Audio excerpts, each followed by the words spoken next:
Hi mummies and daddies, welcome back to our channel. मैं Guglu मुगलू। Friends, आज हम आपके लिए लेकर आए हैं एक बहुत ही इंपॉर्टेंट टॉपिक।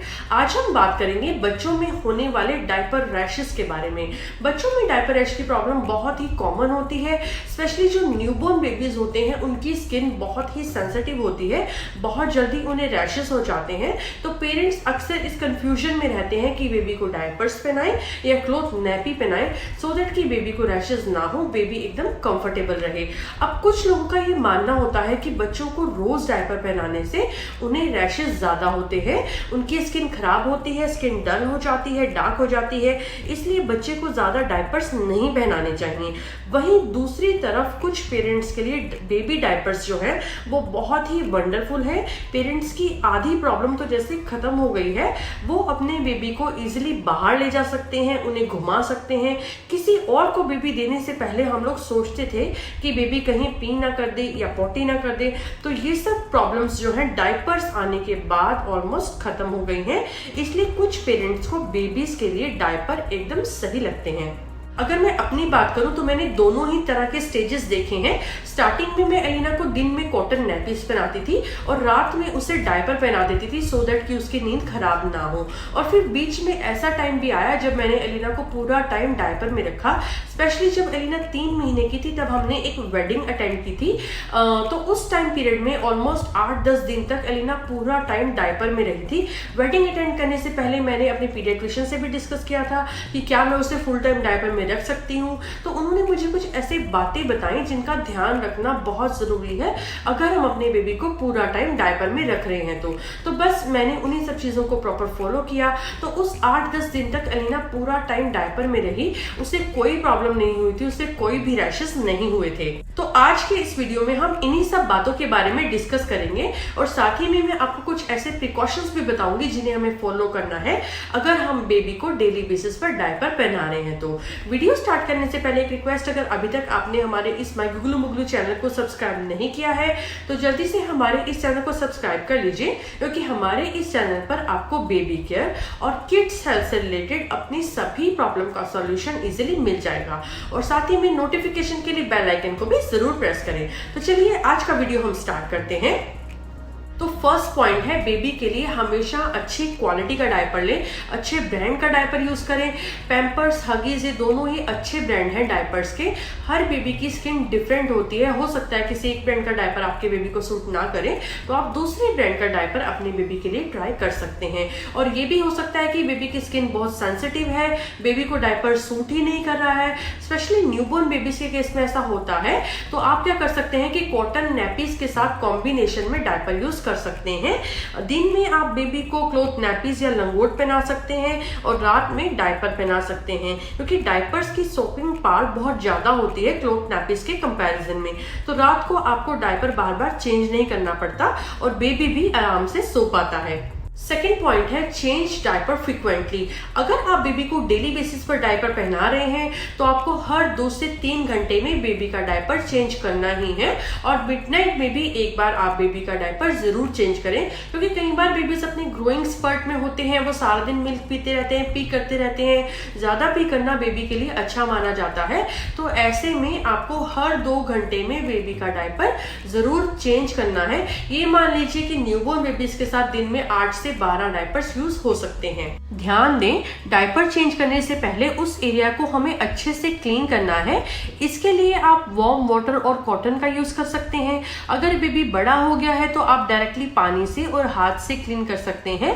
क्लीन करने के बाद आपको टॉवल से या कॉटन क्लॉथ से एरिया को पैट ड्राई करना है। उसके बाद बेबी को 5-10 मिनट के लिए ऐसे ही खुला छोड़ दीजिए, अपने आप एयर ड्राई होने दीजिए। फिर आप डायपर एरिया पर अच्छे से कोकोनट ऑयल लगाएं या डायपर रैश क्रीम लगाएं, फिर बेबी को नया डायपर पहना दें। ये प्रोसेस आपको हमेशा फॉलो करना है अगर आप बेबी को डेली बेसिस पर डायपर्स पहना रहे हैं। तो अगर आप बेबी को हमेशा डायपर में नहीं रखते, केवल रात में ही डायपर पहनाते हैं, तो भी आप बेबी को डायपर पहनाने से पहले कोकोनट ऑयल जरूर लगाएं।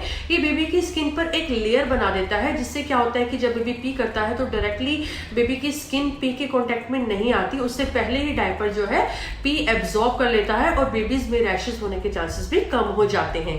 थर्ड पॉइंट है मेंटेन हाइजीन। फ्रेंड्स, अगर हम हाइजीन सही से मेंटेन नहीं करते हैं तो बेबी को डायपर्स और कॉटन नैपीज दोनों में ही रैशेस हो सकते हैं, बैक्टीरियल इन्फेक्शन हो सकता है। तो इसलिए हमेशा ध्यान दें, न्यूबॉर्न बेबी का डायपर चेंज करने से पहले और बाद में अच्छे से हमें अपने हैंड साबुन से वॉश करने हैं। और बेबी का डायपर चेंज करते टाइम या बेबी ने अगर पॉटी कर दी है तो उस एरिया को हमें अच्छे से वार्म वाटर और कॉटन से क्लीन करना है, या फिर डायरेक्टली पानी से भी क्लीन कर सकते हैं। हम गलती यहाँ कर जाते हैं, बेबी को क्लीन करने के बाद फटाफट से हम नया डायपर उसे पहना देते हैं। तो हमें ये नहीं करना है।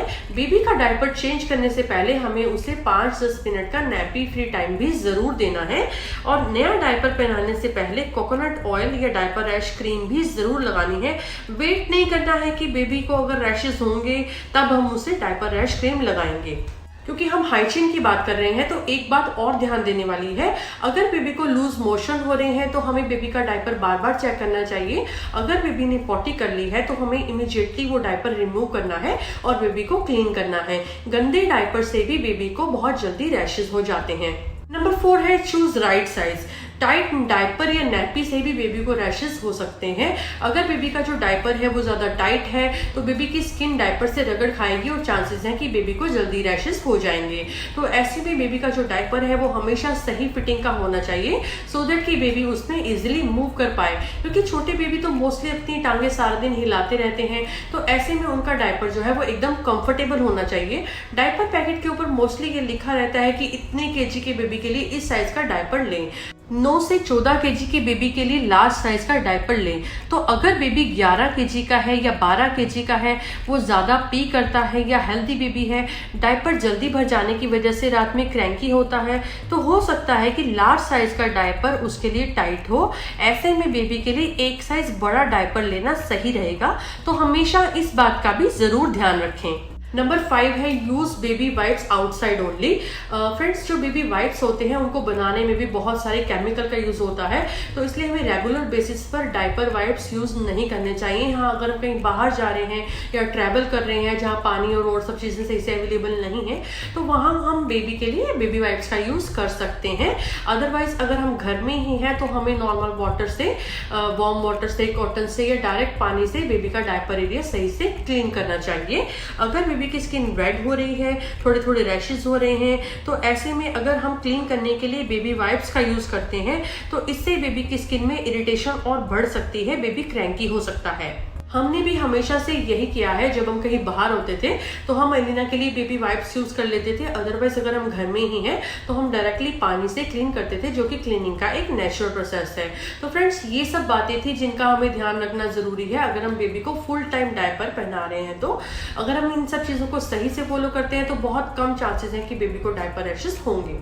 अब लास्ट में मैं यहाँ कुछ सिनेरियोज आपको बताऊंगी जहां पर डायपर्स ही बेबी के लिए बेस्ट रहते हैं, या जहां पर कॉटन नैपी के कॉम्बिनेशन में आप बेबी को डायपर्स पहना सकते हैं। फ्रेंड्स, अगर बेबी की स्किन रेड हो रही है या थोड़े थोड़े रैशेज हो रहे हैं तो ऐसे में बेबी को रेगुलर डायपर पहनाना सही नहीं है, इससे बेबी के रैशेज और बढ़ सकते हैं। तो ऐसे में इमीडिएटली आपको कुछ टाइम के लिए कॉटन नैपीज या पजामास पर स्विच करना है।